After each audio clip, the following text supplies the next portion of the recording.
जय श्री कृष्ण। ज्योतिष कैसे सीखें सरल तरीके से, ये उसका हमारा आज का तीसरा चैप्टर है। चलिए उसको शुरू करते हैं। दो चैप्टर जो इसके पहले हैं वो उनकी वीडियो आपको दिख जाएंगी, उनकी लिंक मैं डाल दूंगा डिस्क्रिप्शन में, उन्हें आप वहाँ से देख लीजिएगा। ये तो अब शुरुआत की है अपन ने, धीरे धीरे ऐसे ही चलते रहेंगे। आप फॉलो कर लीजिए, सब्सक्राइब कर लीजिएगा, ठीक है। अभी तक सप्तम भाव तक हम आए थे, सप्तम भाव की थोड़ी जानकारी दी थी और कुछ रह गई थी। अभी चलिए सप्तम भाव को हम पूरा करते हैं। सप्तम भाव शुक्र ग्रह का कारक होता है, ठीक है। सप्तम भाव पत्नी का कारक होता है, सप्तम भाव पति का कारक होता है, विवाह का कारक होता है सप्तम भाव, ठीक है ना। यह दही का कारक होता है सप्तम भाव, ठीक है। भार्या का कारक होता है, व्यापार का कारक होता है, पार्टनर का कारक होता है, एक मित्र का कारक होता है, बिजनेस की जो डील होती है उसका कारक होता है। कहीं ना कहीं ये कोर्ट कचहरी का भी कारक होता है। और एक कुंडली की जब बारीकी में जाते हैं तो ये मृत्यु का कारक भी बन जाता है सप्तम भाव ही, पति के द्वारा, पत्नी के द्वारा। मार्केश जिसको हम कहते हैं सप्तमेश और द्वादश द्वितीयेश, तब यह मृत्यु का कारक भी बन जाता है। ये एक अमर कालामृत विवाह जो होता है पूर्व जन्म का, ठीक है। ये पूर्व जन्म में आपका साथी कौन था, इसको अमर कालामृत विवाह कहते हैं। सप्तम भाव से उस चीज को भी देखा जाता है, ठीक है ना। अपवित्रता और पवित्रता, यहां से सप्तम भाव का पता चलता है। सप्तम भाव से अपवित्रता का पता सप्तम भाव से चलता है। व्यक्ति की अपवित्रता का, नेत्रों की कमी, नेत्रों में कम दिखना, यह हमें सप्तम भाव से पता चलेगा कि जातक को कम दिखेगा या नहीं, यह हमें सप्तम भाव से पता चलेगा। ये पॉइंट आप नोट करके रखना, क्योंकि फ्यूचर में जब मैं बारीकी में ले जाऊंगा सरल तरीके से, तो ये पॉइंट हमें वहां बड़े ही काम के आएंगे, ठीक है ना। तो सामने वाले के नेत्र जो है वो कम ज्यादा होना सप्तम भाव से ही पता चलता है। प्रेम में जीत हासिल होना सप्तम भाव से ही पता चलेगा। दुष्ट व्यक्ति के साथ शत्रुता करना, है ना, व्यभिचारिणी के साथ शत्रुता होना, ये सप्तम भाव से पता चलता है। दुष्ट व्यक्ति, व्यभिचारी व्यक्ति, व्यभिचारिणी महिला से विवाद होना, ये शत्रुता जो हम देखते हैं ये सप्तम भाव से ही देखते हैं। भाई शत्रुता हो गई, लेकिन अब शत्रुता किससे हुई है, किसी वैद्य से हुई है, किसी सज्जन व्यक्ति से हुई है, किसी धार्मिक से हुई है, ठीक है। ऐसा तो नहीं है कि शत्रुता हमने किसी अच्छे व्यक्ति से कर ली है जो दिल का अच्छा हो। तो वो देखने के लिए हमें सप्तम भाव की जरूरत पड़ती है। यदि सप्तम भाव पर वह ग्रह गोचर निशान ला रहे हैं तो समझ लीजिए कि आपकी इससे शत्रुता हुई है, वह व्यभिचारिणी, ठीक है, दुष्ट क्रियाकलापों वाला है, गलत संगति वाला है, महिलाओं पर या पुरुषों पर बुरी नजर रखने वाला है, यह हमें सप्तम भाव से पता चलता है। जो हम पान खाते हैं, ठीक है, तो सुपारी वाला पान खा रहे हैं, ये बादाम वाला पान खा रहे हैं, या कोई दूसरा पान खा रहे हैं, या नरम सुपारी वाला पान खा रहे हैं जिसको हम बनारसी पान कहते हैं, ये सप्तम भाव से पता चलता है। सप्तम भाव से ही हमें ये पता चलेगा कि जातक जो पान खाता है ये किस प्रकार का पान खाता है। इसके पान में मीठा पान होता, च्यवनप्राश, एक्सपायरी, कौन कौन सा वो रहता है, चटनी, गंधा, क्या क्या बोलते हैं, 420 चटनी च्यवनप्राश, शायद ऐसा कुछ बोलते हैं। तो ये कौन सा पान खा रहा है जातक, ये सप्तम भाव से ही पता चलेगा, ठीक है। यात्रा का अंतराल कैसा होने वाला है, यात्रा कैसी जाने वाली है, ठीक है, ये प्रश्न कुंडली द्वारा ये सप्तम भाव से ही पता चलेगा, ठीक है ना। लग्न कुंडली, प्रश्न कुंडली, गोचर कुंडली, ये टुडे की कुंडली, आज की कुंडली, उसके द्वारा हमें पता चलेगा यात्रा का अंतराल कैसा होने वाला है। दही, सप्तम भाव से ही दही देखा जाता है। आज तो खैर दही की कोई वैल्यू नहीं है ऐसे, है ना, कि कोई दही की चिंता करे, लेकिन एक समय वो भी था कि दही के लिए लोग विचार करते थे कितना दही जरूरी है हमारे क्षेत्र के लिए, दही की व्यवस्था कैसे करें। एक समय ऐसा भी था, तो उस समय सप्तम भाव से ही इन सब चीजों का पता किया जाता है। संगीत कैसा होगा, जातक किस प्रकार के संगीत में रुचि रखने वाला है, जातक रैप सुनने वाला है, ओल्ड गाने सुनने वाला है, ये सब सप्तम भाव से ही हमें पता चलेगा, ठीक है ना। पुष्प की बात कर लें, स्वादिष्ट भोजन की बात कर लें, स्त्रियों के साथ पुरुषों के साथ भोग करने की बात कर लें, ये सब बातें हमें सप्तम भाव से पता चलेगी। ठीक है। ईमानदार पति या बेईमान पति, ईमानदार पत्नी या बेईमान पत्नी, हमें सप्तम भाव से ही पता चलेगा। हमारे पहनावे की प्राप्ति होगी कि नहीं, जो हम पहनते हैं, जो हम ओढ़ते हैं, जिसको हम यूज करते हैं, वो हमें मिलेगा कि नहीं, वो हमें सप्तम भाव से पता चलता है। ठीक है। वीर्य, पौरुषता, ये सब सप्तम भाव से ही पता चलता है। एक पत्नी, दो पत्नी, तीन पत्नी, पत्नियों का जोड़ा, दो पत्नी साथ में आपके रह लेंगी कि नहीं, ये सब हमें सप्तम भाव से ही पता चलेगा। जनन अंग जो है वो सप्तम भाव से पता चलेंगे। मूत्र द्वार जो होता है वो सप्तम भाव से हम उसके बारे में देखेंगे। मल द्वार, व्यापार, इन सब चीजों के बारे में हम सप्तम भाव से ही बारीकी से पता लगाते हैं। ठीक है। यहाँ का कारक शुक्र है, सबसे ही पहले हमने बता दिया, शुक्र स्त्री का ही कारक है, रोमांस का ही कारक है, संगीत का ही कारक है। स्त्री पुरुष से रिलेटेड जो चीजें हैं उन सब का कारक शुक्र है, और ऐसी कुंडली में सप्तम भाव स्त्री पुरुष से मिली हुई जो चीजें हैं उन सब का कारक सप्तम भाव है। यहाँ पर हमें ये सब चीजें सप्तम भाव से पता चलेंगी। ठीक है। कोई भी सूप, किस प्रकार का सूप आपको पसंद है, भोजन का स्वाद क्या सा पसंद है आपको, ये सब सप्तम भाव से पता चलेगा। सूप अच्छा है कि नहीं, सूप आप अच्छा सूप लेते हैं कि नहीं, ये सप्तम भाव से पता चलेगा। टमाटर सूप लेते हैं या जूस कौन सा लेते हैं, ये सप्तम भाव से आपको पता चलेगा। सप्तम भाव बड़ा बारीक है, ज्योतिष बड़ा बारीक है। यदि इसको सीखते हैं तो हमें बहुत ही आनंद आता है, एक हमारी अलग ही दुनिया बन जाती है, ज्योतिष की दुनिया। बट हम इसमें जाएं तब। घी का सेवन आपकी लाइफ में है कि नहीं, आप घी का सेवन करते हैं कि नहीं। यदि आप घी ज्यादा तो नहीं खा रहे, ग्रह गोचर में पता चल जाएगा कि आप घी ज्यादा तो नहीं खा रहे। आपने कई यूट्यूबरों को सुना होगा कि अभी आप इस समय हेल्दी हो सकते हैं, मोटे हो सकते हैं। ठीक है ना। इस गुरु के गोचर में आप हेल्दी या मोटे हो सकते हैं, इस गोचर में आप ऐसे हो सकते हैं।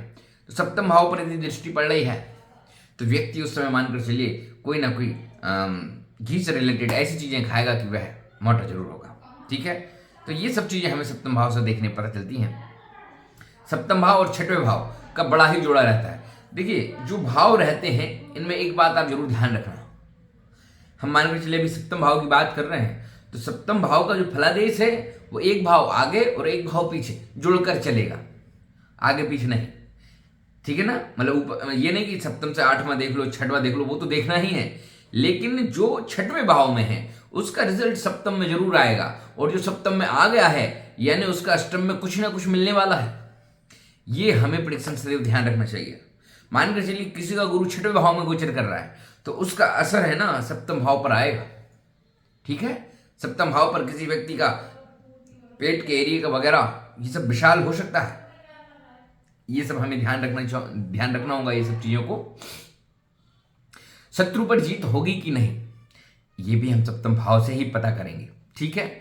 भोजन हमारा आनंददायक होगा कि नहीं, विदेश स्थल कैसा होगा हमारे लिए, हमारी भार्या कैसी होगी, हमारी कामेंद्रियां कैसी होंगी, चोरी के बारे में भी हम पता सप्तम भाव से ही करते हैं। ठीक है। और जो भांजा होता है, ठीक है, बहन का पुत्र, भांजा भी हम सप्तम भाव से ही देखते हैं। ठीक है। और प्रजनन शक्ति जो होती है वो भी सप्तम भाव से देखते हैं, वैवाहिक जीवन सप्तम भाव से देखते हैं। ठीक है। तो ये सब हमें सप्तम भाव में देखने के लिए मिलेगा, और सप्तम भाव से इन सब चीजों के बारे में हम बारीकी से फलादेश करेंगे। खास तौर से लोग बाग सप्तम भाव से दो चीजें देखते हैं, पत्नी कैसी होगी, पति कैसा होगा। ठीक है। आजकल ज्योतिष में उतनी बारीकी में नहीं जाते, जितना मैंने बोल दिया कि आप घी, आपका जो है आप घी बनाते हैं कि नहीं, जो आप पान खाते हैं, सुपारी वाला पान खाते हैं या नरम सुपारी वाला पान खाते हैं। आजकल ज्योतिष में लोगों का उतना बारीकी में जाने का वैसा नहीं है, लेकिन हाँ इतना बारीकी में जाया जाता है। ठीक है। जाते हैं कई लोग, आज भी जाते हैं, हम भी जाते हैं। तो आपको जाना हो तो बस साथ रहिए। ये सप्तम भाव का मैंने फलादेश किया है। अब इसके बाद हम बात करते हैं अष्टम भाव की। अष्टम भाव क्या करता है। देखिए, अष्टम, जैसे सप्तम भाव का कारक शुक्र है वैसे ही अष्टम भाव का कारक शनि है। क्षमा कीजिएगा, अष्टम भाव का कारक शनि है। ये एक बहुत बड़ा किला, ऐसा किला जो शत्रु हो। ठीक है। एक बड़ा राज्य जो शत्रु राज्य है, अब मानकर आज की तारीख में हम बात करें देश विदेश की कि हमारा मित्र देश कौन सा है, हमारा शत्रु देश कौन सा है, तो आज हम देश की बात करते हैं। ऐसे एक समय पर ज्योतिष में जो लिखे हैं सूत्र, उनमें किलों की बात होती थी कि अष्टम भाव से बड़े किले की बात की जाती थी, बड़े शत्रु किले की। यार वो जो किला है बहुत बड़ा किला है और वो हमारा शत्रु है, ठीक है, हमारा शत्रु राज्य है वो, तो वो अष्टम भाव से देखा जाता था। आज उस चीज को हम देखेंगे तो देश विदेश को देखेंगे कि हमारे लिए जो जगह है, जो देश है या जो स्टेट है, वो शत्रु तो नहीं है, वो अष्टम भाव से हम देखेंगे। यहाँ पर दीर्घ युद्ध भी अष्टम भाव से देखेंगे और हमारी दीर्घायु भी अष्टम भाव से देखेंगे, लंबी आयु, ये हम अष्टम भाव से ही देखेंगे। यहाँ पर संपत्ति भी अष्टम भाव से देखेंगे, गुप्त धन जिसको हम कहते हैं, गड़ा धन जिसको हम कहते हैं, पैतृक धन जिसको हम कहते हैं, ठीक है, वो हम अष्टम भाव से ही देखेंगे। हमें मिलने वाला है कि नहीं, हमारे साथ क्या क्या घटना घटने वाली है उस संपत्ति को लेने में, अष्टम भाव से ही देखेंगे।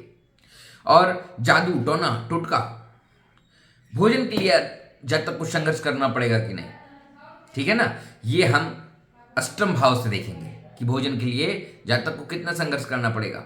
जैसे सप्तम भाव से मैंने कहा कि हाँ भाई, व्यक्ति को पता चल जाएगा कि हाँ इसको मूत्र रोग है, गुप्तांग में रोग है, तो वो रोग कितने लंबे हैं, कितना परेशान करेंगे, कितना संघर्ष करवाएंगे, वो हमें अष्टम भाव से पता चलेगा। मैंने अभी कहा था कि हमें किसी भी भाव का एक भाव पीछे और एक भाव आगे जुड़कर चलना चाहिए, ठीक है, जो भाव फल देगा वो एक भाव आगे और एक भाव पीछे का जोड़ कर देगा। किसी व्यक्ति की हत्या करना हमें अष्टम भाव से ही पता चलेगा कि हाँ भाई ये जातक किसी व्यक्ति की हत्या करेगा। किसी व्यक्ति को दंड देना, सजा देना, ऐसी सजा देना कि जो बहुत ही खतरनाक है, वो अष्टम भाव से ही पता चलेगा। शासन द्वारा दंड मिलना, ये भी अष्टम भाव से पता चलेगा।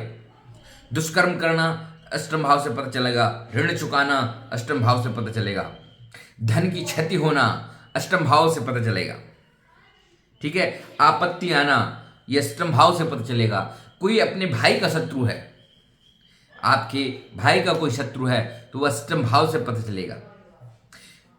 कोई महिला केशों में जूड़ा लगाती है कि नहीं, भाई जैसे सप्तम भाव से हम अपनी पत्नी को देखते हैं कि हमारी पत्नी कैसी होगी, तो पत्नी जूड़ा लगाती है कि नहीं, वो अष्टम भाव से पता चलेगा कि कोई महिला जूड़े वाली है कि नहीं।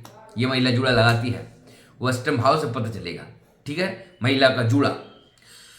और यहां तक कि पराया धन जो होता है, या फिर गड़ा हुआ जो धन, पराया धन कह लो आप, या गड़ा हुआ धन कह लो, या अचल संपत्ति कह लो,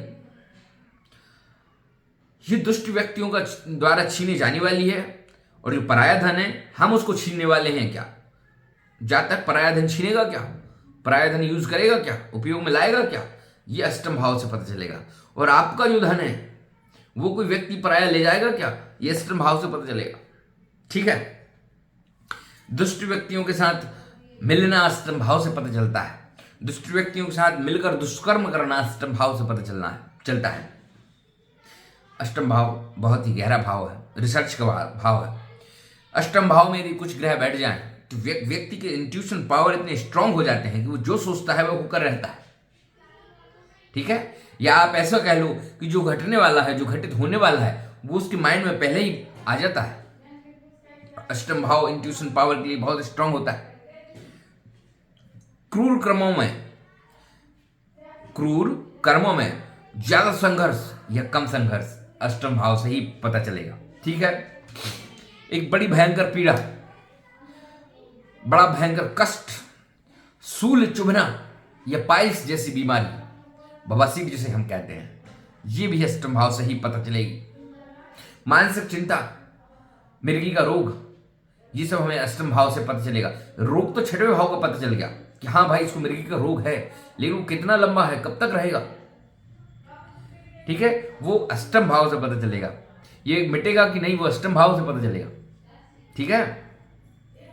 और यहां तक कि कुछ गुप्त शक्तियां, कुछ दैविक शक्तियां, कुछ तांत्रिक शक्तियां अष्टम भाव से ही पता चलती हैं।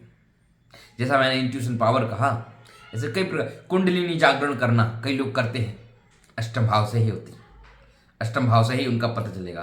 पंचांगुली साधना वगैरह अष्टम भाव से ही ये सब होगा। 10 विद्या साधना वगैरह, यदि अष्टम भाव स्ट्रांग है आपका, वहां पर सब आपके लिए पॉजिटिव है, तो आप बहुत सारी विद्याएं एक्टिव कर सकते हैं, साधनाएं कर सकते हैं, तंत्र साधना में महारत हासिल कर सकते हैं यदि आपका अष्टम भाव स्ट्रांग है तो। अब इसके बाद संबंधियों के साथ आपकी बॉन्डिंग कैसी रहेगी। कई लोग रहते हैं जिनके संबंधियों के साथ बड़ा अच्छा व्यवहार रहता है, और कई लोग ऐसे रहते हैं जिन्हें अपने संबंधियों के साथ, रिश्तेदारों के साथ व्यवहार बनाने के लिए बहुत मेहनत करनी पड़ती है, बहुत संघर्ष करना पड़ता है। तो वो सब भी हम अष्टम भाव से ही देखते हैं। घृणा अष्टम भाव से पता चलती है कि आपको किससे घृणा है और आपसे किसको घृणा है, ये अष्टम भाव से ही पता चलेगा। ठीक है। शत्रुओं का दैविक विनाश, आपके शत्रुओं का दैविक विनाश, दैविक विनाश मतलब सॉरी मैंने गलत शब्द बोल दिया, दैविक शक्तियों द्वारा विनाश। आपके शत्रुओं का दैविक शक्तियों द्वारा विनाश होगा कि नहीं। आप जो कहते हैं ना कि हाँ भाई चुप रहो भगवान सब देख लेंगे, ठीक है, वो अष्टम भाव से पता चलेगा। कई लोग ऐसे होते हैं कि किसी के साथ कुछ बुरा कर दिया और बस 2-4 महीने के साथ उनके साथ बुरा होने लगता है, ऑटोमेटिक है। आप बोलते अरे देखो भाई भगवान ने रिजल्ट निकाल दिया, लेकिन कई लोग तो न जाने कितना गलत करके बैठे, उनका साथ कुछ नहीं हो रहा।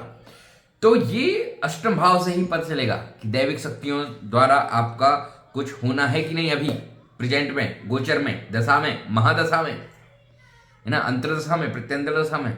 तो अष्टम भाव से पता चलेगा आपका भी और सामने वाले का भी, है ना।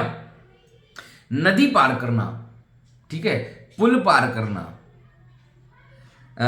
यात्रा करते समय जो बॉर्डर है इंडिया की, उस बॉर्डर को पार करना हवाई जहाज से, है ना। तो ये अष्टम भाव से ही पता चलता है। अष्टम भाव जो है हमारे जीवन में सभी प्रकार की रिसर्च, खोज विद्याओं के लिए सबसे अच्छा भाव है। यदि इस पर विचार किया जाए तो व्यक्ति काफी कुछ जान सकता है। यहाँ वो पता चलता है जो कहीं और पता नहीं चलता, जहां पर सारी मीडिया फैल होती है। एक उदाहरण एग्जाम्पल, जैसे बागेश्वर बाबा के सामने आजकल सब फैल हो गए, ऐसे यहां सब फैल हो जाता है। अष्टम भाव वो भाव है। नवम भाव की बात करता हूं मैं। यहां का कारक देखिए सूर्य है एवं बृहस्पति। नवम भाव, यहां का कारक सूर्य है और बृहस्पति है।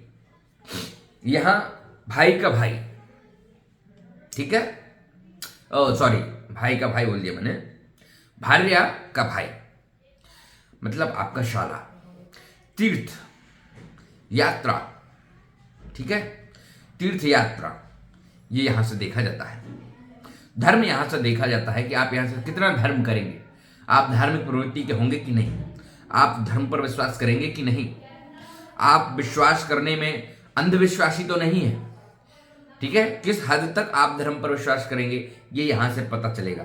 या आप दूसरे धर्म को अपनाएंगे कि नहीं वो यहां से पता चलेगा, ठीक है। कई लोग होते हैं जो दूसरा धर्म अपना लेते हैं, धर्म परिवर्तन जिसको करना कहते हैं, आजकल बहुत चल रहा है ना, यूट्यूब पर ये मैटर। तो वो सब हमें नवम भाव से पता चलता है कि व्यक्ति धर्म परिवर्तन करेगा कि नहीं, या अपने धर्म में कितना स्ट्रांग रहेगा। पॉजिटिव ग्रह यदि यहाँ बैठे हैं, यहाँ का कारक जैसे मैंने बता दिया है सूर्य है और बृहस्पति है, यदि यहाँ पॉजिटिव ग्रह बैठे हैं तो आप अपने धर्म के लिए बहुत कट्टर रहेंगे, जिसको हम बोलते हैं कट्टरवादी, है ना। लेकिन यदि यहाँ दूसरे ग्रह बैठे हैं जो कि मतलब पाप ग्रह से संबंधित ग्रह बैठे हैं, निम्न ग्रह बैठे हैं, तो आप जरूर धर्म परिवर्तन करने के लिए जाएंगे। ये आपके लिए फैक्ट है, आपको कई लोगों की कुंडलियों में ऐसा देखने मिल जाएगा, ठीक है ना। अपना जो भाई होता है, भाई की पत्नी के बारे में यहाँ से पता किया जाता है कि भाई की पत्नी जो है वो किस प्रकार की है, अपनी जो पत्नी है, पत्नी का भाई किस प्रकार का है, ये बात भी यहीं से पता की जाती है, ठीक है। तीर्थ यात्रा यहाँ से पता किया जाता है। भिक्षा देना और दान देना, ठीक है, और ज्ञान देना, ज्ञान उपदेश देना, आप ज्ञान उपदेश किस प्रकार के दे सकते हैं ये नवम भाव से पता चलता है। आप दक्षिणा किस हद तक दे सकते हैं वो भी देखिए, दक्षिणा देना और भिक्षा देना अलग अलग पॉइंट है, आपके नवम भाव से पता चलता है। और भिक्षा आप देंगे कि नहीं देंगे और किस हद तक देंगे, यदि देंगे तो नवम भाव से पता चलेगा। तीर्थ यात्रा करेंगे कि नहीं, अब वहां पर भाई एक तो यात्रा देखिए, यात्रा आ गया आपका नवम भाव से। आप बनारस चले गए, महाकाल चले गए, उज्जैन चले गए, लेकिन वहां ग्रह गोचर क्या चल रहे हैं, आपकी कुंडली में कौन से ग्रह बैठे हैं। भाई हर व्यक्ति यात्रा करता है, हर व्यक्ति केदारनाथ जाता है, ठीक है, हर व्यक्ति बनारस जाता है घूमने के लिए, हर व्यक्ति, कॉमन सी बात है, टूरिस्ट के हिसाब से कह लीजिए जाता जरूर है। तो वहां आप जाकर मनन करेंगे या वहां जाकर आप घूमेंगे फिरेंगे एंजॉय करेंगे? यात्रा तो आपकी हो रही है। तो ये सब हमें, भाई जैसे पशुपतिनाथ वही नेपाल में है, तो आप यात्रा के लिए पशुपतिनाथ जा रहे हैं, तो आप पशुपतिनाथ की साधना करेंगे, वहां जाकर दर्शन करेंगे या नेपाल घूमेंगे, वो सब आपको नवम भाव से ही पता चलेगा। विद्या का उपार्जन और उस उपार्जन में कितना संघर्ष आपको लगेगा, ये आपके नवम भाव से आपको पता चलता है। आपकी संगति के बारे में नवम भाव से आपको पता चलेगा। पैतृक धन के बारे में नवम भाव से पता चलेगा आपको, ठीक है, कि आपका जो पैतृक धन है वो शुद्ध है कि नहीं है। ऐसा तो नहीं कि गलत तरीके से कमाया गया था आपके घर में पैसा, तो वो सब भी नवम भाव से पता चलेगा। पुत्र के बारे में, पुत्री के बारे में, समस्त प्रकार की जो संपत्तियां होती हैं वह हमें नवम भाव से पता चलता है। थोड़ा सा आन वान शान के बारे में हम नवम भाव से देखते हैं, और जो परिवहन होते हैं उनके बारे में हम नवम भाव से देखते हैं। भाग्य, धन, प्रतिष्ठा, उपाख्यान, ये सब हम जो है नवम भाव से देखते हैं। तीर्थ स्थानों पर जाकर स्नान करना, ठीक है, वो लोग भी हम नवम भाव से देखते हैं कि भाई ये गंगा जी में स्नान कर रहे हैं कि नहीं, या सिर्फ वहां गंगा जी घूमने गए, ठीक है, या वहां स्नान वाकई में कर रहे हैं, तो ये नवम भाव से देखते हैं। इसके बाद जातक जो है, जातक के पास अश्व है, मानकर चलिए, गज है, घोड़ा है, भैंस है, हाथी है, ऊंट है, ये सब इसके पास होंगे कि नहीं, नवम भाव से देखते हैं। राज्याभिषेक इसका होगा कि नहीं, नवम भाव से देखते हैं। जब पुत्र बड़ा हो जाता है तो घर की चाबी उसके हाथ में दी जाएगी कि नहीं, ये सब नवम भाव से देखते हैं। और ब्राह्मणों का और इसका बनेगा कि नहीं, विवेकी ज्ञानी लोगों के साथ इसकी बॉन्डिंग बनेगी कि नहीं, ये सब हम नवम भाव से देखते हैं, ठीक है ना। और साथ ही साथ संपत्ति का संचार जो है, देखिए संपत्ति होना एक अलग बात है, संपत्ति आपको मिल गई, लेकिन उसको आप सुचारू रूप से चलाएंगे, आगे बढ़ाएंगे कि नहीं, ये आप नवम भाव से देखेंगे।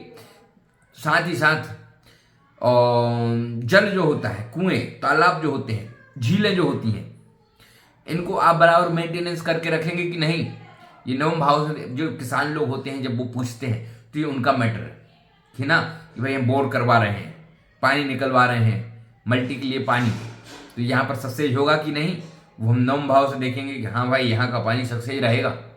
इस टाइम पर पूछा गया प्रश्न है, पानी अच्छा रहेगा, तो वो नवम भाव से देखते हैं। पति के जो भाई होते हैं एवं उनकी पत्नियां जो होती हैं, पति के भाइयों की पत्नियां, यानी आप पति के भाइयों की पत्नियां, आपकी देवरानी कह लो, आप जेठानी कह लो, ऐसा मानकर चलिए, उनके बारे में भी नवम भाव से पता चलता है, ठीक है, उनके बारे में नवम भाव से ही पता चलता है। सरकारी पक्ष आपका कितना मजबूत होगा, उनके बारे में नवम भाव से पता चलता है। आपका और आपके गुरु का बॉन्डिंग कैसा रहेगा, नवम भाव से पता चलता है। चलिए अब बात करता हूं दसम भाव की, ठीक है। इसके बाद आज का चैप्टर यहीं खत्म, यहीं क्लोज। आपकी जो 2 वीडियो और हैं, है ना, 1 से लेकर चतुर्थ भाव तक, चतुर्थ भाव से लेकर सप्तम भाव तक, उनकी लिंक मैं डिस्क्रिप्शन में डाल दूंगा। अभी दसम भाव की बात करते हैं। यहां का कारक सूर्य है, बृहस्पति है, बुध है, शनि है। ये पिता का क्षेत्र होता है, राज्य का क्षेत्र होता है, सरकार का क्षेत्र होता है, मान सम्मान, यश, कीर्ति, पताका, ध्वजा, इसका ये क्षेत्र होता है। विदेशी भूमि पर रहना ना रहना यहां से देखा जाता है। ऋण को चुकाना ना चुकाना यहां से देखा जाता है। ऋण मिलना ना मिलना यहां से देखा जाता है। छठवें भाव का और इसका भाव का बॉन्डिंग बनता है, तो ये चीजें बड़ी आसान हो जाती हैं, ठीक है। और साथ ही साथ व्यायाम, कसरत, एक्सरसाइज, मेहनत आप करेंगे कि नहीं, टाइम टू टाइम उठेंगे कि नहीं, टाइम टू टाइम बैठेंगे कि नहीं, ये यहाँ से देखा जाएगा। आपका रहन सहन कितना स्ट्रांग है, ये यहाँ से देखा जाएगा।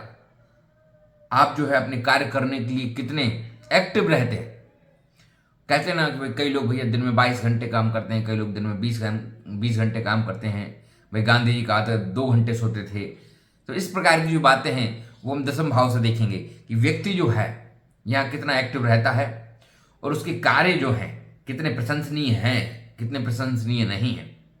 किस प्रकार के कार्य कर रहा है, किस प्रकार के कार्य नहीं कर रहा, कार्यों में कोई गलती तो नहीं है, ठीक है, वो यहां से देखा जाएगा। इसका और तीसरे भाव का बहुत अच्छा बॉन्डिंग है, ठीक है। पूजा करना यहां से पता चलेगा, जॉब करना यहां से पता चलेगा, नौकरी करना यहां से पता चलेगा, एसपी डीएसपी कलेक्टर जो कुछ भी है, किस पद पर आप बैठ रहे हो वो यहां से पता चलेगा, दसम भाव से पता चलेगा, ठीक है। अब उस पद को आप कैसे संचारित कर रहे हो वो तीसरे भाव से पता चलेगा। मैंने उस वीडियो में भी यही बोला था, इस बात को आप थोड़ा सा समझ लेना। खजाने को जमा करना, देखिए एक तो होता है खजाना और दूसरा होता है उस खजाने को ही जमा करके रखना, है ना। आपने पुराने लोगों को देखा होगा कि वो उनका पैसा काफी इकट्ठा करके रखते रहते हैं, इकट्ठा करके रखते रहते हैं, ठीक है। तो वो 10वें भाव से देखा जाता है ना। इनकी कारक से देखा जाता है, त्याग यहां से देखा जाता है, श्रेष्ठता यहां से देखा जाता है, पूर्व दिशा के यहां से देखी जाती है, वृद्ध, चमत्कार, जादू, मैजिक व्यक्ति को आता है कि नहीं, इसका और अष्टम भाव का जो युति योग बनता है, यहां से तब ये सब चीजें पता चलती हैं, ठीक है। मंत्र सिद्ध करना यहां से पता चलेगा, अष्टम भाव स्ट्रांग है तो आप मंत्र सिद्ध कर सकते हैं, और करेंगे कि नहीं वो दसम भाव से पता चलेगा। पॉइंट आप समझिए, अष्टम भाव में आपको पता चलेगा कि जातक मंत्र सिद्ध कर सकता है कि नहीं, और कुंडलिनी जागरण कर सकता है कि नहीं, ये अष्टम भाव से पता चलेगा। तो वो तो आपने कर लिया पता कि हाँ भाई ये कर सकता है, कर सकता है। अब वो कर रहा है कि नहीं वो यहां से पता चलेगा, करेगा कि नहीं वो यहां से पता चलेगा, ठीक है। जैसे पंचम भाव से आपने पता कर लिया कि व्यक्ति पढ़ सकता है कि नहीं, चतुर्थ भाव से पता कर लिया पास हो जाएगा कि नहीं। अब जो सब्जेक्ट है, जिस सब्जेक्ट में पढ़ रहा है उसमें नौकरी करेगा कि नहीं वो यहां से पता चलेगा, कर्म भाव से, 10वें भाव से, ठीक है। साथ ही साथ जो स्वामी होता है, अपना ऑफिस का जो मालिक होता है, मैनेजर होता है, जो भी हो, वो यहां से पता चलेगा। अपने देश के राजा के बारे में यहां से पता चलेगा, ठीक है। पिता के स्वास्थ्य के बारे में यहां से पता चलेगा, आपके पिताजी कैसे हैं वो उनके बारे में यहां से पता चलेगा। आप आपके पिताजी के बिजनेस को ही आगे बढ़ा रहे हो वो यहां से पता चलेगा, या आप दूसरा कर्म अपना रहे हो वो यहां से पता चलेगा। आपके जो पिताजी के संस्कार हैं आप उसी को फॉलो करोगे वो यहीं से पता चलेगा, या फिर आप कोई दूसरे संस्कारों को अपनाओगे, या आप दूसरी संगति में चले जाओगे, विसंगति में खो जाओगे, वो यहां से देखा जाता है। आपने देखा होगा कि दादाजी भी वही शॉप चलाते थे, पिताजी भी वही शॉप चलाते थे, हम भी वही शॉप चला रहे हैं, और बच्चे जो हैं वो भी उसकी तैयारी कर रहे हैं। ऐसा कई घरों में देखा होगा, कई बिजनेस दुकानें देखी हैं जो 100-100 साल पुरानी दुकानें हैं। लेकिन कुछ लोग वहां होते हैं कि नहीं नहीं भैया हम ये दुकान नहीं चलाना है, हमें कुछ नया करना है। वो 10वें भाव से पता चलेगा कि पिता के क्षेत्र को छोड़कर, पिता के कार्य को छोड़कर कुछ और कार्य करना, वो 10वें भाव से पता चलता है, ठीक है। सम्मान के बारे में यहां का पता चलता है। गुणों की विशालता यहां से देखी जाती है। गुण तो सब में होते हैं, हर व्यक्ति में गुण है, ठीक है। गुण हर व्यक्ति में है, ऐसा कोई नहीं है जिसके अंदर कोई ना कोई गुण हो या ना हो। गुण ना होना भी गुण है, गुण तो सबके अंदर है। गुणों की विशालता यहां से पता चलती है, ठीक है ना। गुणों की विशालता यहां से पता चलेगी कि ये अपने गुणों को कितना उभारेगा व्यक्ति। भाई ज्योतिष का मुझे ज्ञान है, मान कर चलिए मेरे ऐसे कई यूट्यूबर मित्र हैं जिनके ज्योतिष पर 8-8 लाख सब्सक्राइबर है ना, 9 लाख होने वाले हैं। तो वो उसमें कितने आगे गए और हम कितने आगे, हमारे तो 800 भी नहीं है, ठीक है। तो गुण तो सब में है, उस गुण के आगे वो कितना बाहर निकलेगा। भाई इसे गुप्त ज्ञान है। गुप्त ज्ञान में मान के चलिए हम हमारे मित्रों से आगे हैं तो ये हमारा गुण हो गया ना। तो ऐसा ही पता चलेगा कि गुणों को, व्यक्ति गुण की विशालता जो है वो यहां से पता चलेगी, ठीक है। अभी क्या है, हम देखिए फ्री हो गए, अभी आश्रम बनाए थे, ठीक है। अभी आश्रम बन चुका है हमारे पिताजी का, वृद्धाश्रम है ना, नर्मदाश्रम। उन्होंने वृद्ध लोगों के लिए बनवाया है और नर्मदा परिक्रमा वासियों के लिए बनवाया है। हम भी अभी तक उसी में लगे थे, अब हुए हैं हम फ्री, अब आ रहे हैं यूट्यूब पर। अब देखते हैं आप लोग कि कितना हमारी गुणों की विशालता को बाहर निकालते हो। ठीक है। जंघा के बारे में यहाँ से पता चलेगा। ठीक है। और साथ ही साथ समृद्धि के बारे में यहाँ से पता चलेगा, दत्तक पुत्र के बारे में यहाँ से पता चलेगा, पुत्र को गोद लेकर उसको संभाल पाओगे कि नहीं संभाल पाओगे वो यहाँ से पता चलेगा। जो भतीजे होते हैं आपके परिवार में और जो भांजे भांजियां होती हैं आपके परिवार में, उनके साथ आपकी बॉन्डिंग कैसी रहेगी वो यहाँ से पता चलेगा। आप उनके साथ व्यवहार निभा पाओगे कि नहीं यहाँ से पता चलेगा। क्यों? क्योंकि यहाँ पर है ना, बुध भी यहीं का कारक है, बुध ग्रह यहाँ का कारक है, बुध यानी बच्चे। ठीक है। तो आप उनके साथ आपकी बॉन्डिंग कैसी रहेगी वो यहाँ से पता चल जाता है। आप राजकुमार बन सकते हो कि नहीं यहीं से पता चलेगा। ठीक है। और साथ ही साथ आपके जीवन में जो साहस कहें, साहस दो प्रकार का होता है। कोई काम करते समय साहस दिखाना, ये जो जीवन अपना पूरा गया वो साहस भरा रहा कि नहीं वो भी यहीं से पता चलता है। ठीक है। वो साहस भरा जीवन भी यहीं से पता चलता है। तो ये रहा दसम भाव। मैंने आपको जो है प्रथम भाव से लेकर दसम भाव तक बता दिया है। अब कल बताऊंगा 11वां और 12वां, ये दो भाव आपको जो है कल बताऊंगा। वीडियो वैसे भी बहुत लंबी हो गई और करते रहिए सब्सक्राइब, देखिए इस तरीके से मैं आपको कोशिश करूंगा कि सब जल्दी हो। जय श्री कृष्णा। पसंद आता है तो सब्सक्राइब कीजिए, लाइक कीजिएगा और जय श्री कृष्णा तो कमेंट में लिखिए तो मुझे कुछ लगे तो कि हाँ आप देख रहे हैं। जय श्री कृष्णा।